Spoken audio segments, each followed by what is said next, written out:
Joana, një ditë e ngarkuar me shumë lëvizje dhe trafik në pikën kufitare të Morinës, por si paraqitet situata në këto momente që po flasim një orë para edhe nisjes së protestës në kryeqytet, në sheshin Skënderbej?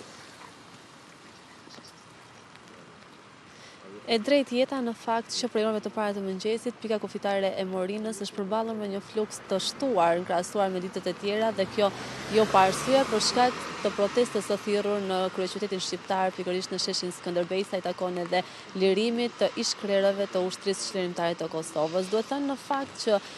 ende në këtë minutë, edhe pse ne flasim pak rreth një orë, tashmë ka ngelur më pak se sa një orë në nisjen zyrtarisht të protestës në Tiranë, ende vijojnë të ketë lëvizje në pikën kufitare të Morinës në drejtim të Tiranës. Kjo duhet thënë në fakt se duhet ta cilësojmë dhe duhet ta përmendim që sot është dhe ditë e premte, kjo dhe për të vështirësuar dhe sadopak organizimin e qytetarëve të Kosovës, të cilët mund të kenë qenë në punë dhe arsyet mund të jenë vonuar, por edhe pse na ndajnë vetëm pak një orë nga nisja zyrtarisht e kësaj proteste, vazhdojnë të kalojnë në pikën kufitare automjetet, të cilët tashmë janë të qartë, janë fare të thjeshtë për të dalluar që janë pikërisht protestues, kjo për shkak të flamujve të cilët e ta mbajnë automjetet, por po ashtu edhe për shkak të atmosferës ku ndihen që në makinat e tyre gulmojnë këngët patriotike. Duhet thënë në fakt që qytetarët e Kosovës, por jo vetëm, pasi kemi, siç e kemi thënë dhe më herët, qytetarë nga të gjitha trevat shqipfolse, ditën e sotme janë drejtuar drejt kryeqytetit jo vetëm me automjetet e tyre private, por me 10 autobus, të cilët janë organizuar për të mos mbetur askush i cili ka shfaqur dhe dëshirën për të qenë pjesë e kësaj proteste mbarkombëtare, janë organizuar drejt Tiranës. Por sot kemi parë në fakt edhe motomjetet e tjera, në fakt duhet të thënë dhe motorat, të cilët qytetarët e Kosovës tashmë kanë bërritur në Tiranë me këto mjete drejt nga rruga e Kombit për në sheshin Skënderbej. Duhet thënë në fakt që edhe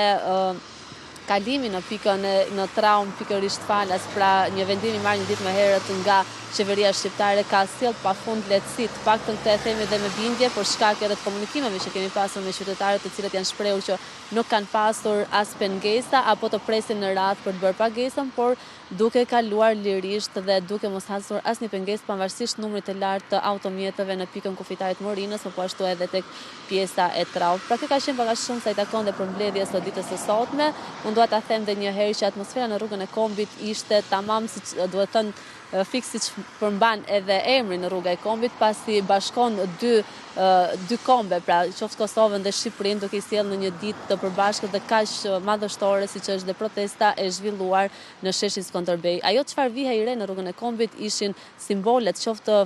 kuqezin, po ashtu edhe flamuj të ndryshëm, të cilët ndodheshin në makinat dhe në automjetet pra e këtyre qytetarëve, por po ashtu edhe slogani me të cilën ata ishin të veshur që liria ka emër. Pra duke thënë dhe një herë që të gjithë bashkë dhe qëllimi i kësaj proteste është për të treguar edhe një herë vlerat tona kombëtare, pavarësisht të Kosovë, Shqipëri, të gjithë siç e kanë cilësuar edhe vetë qytetarët, pra jemi një kombë sa herë që bëhet fjalë për të drejtat dhe historinë tonë kombëtare.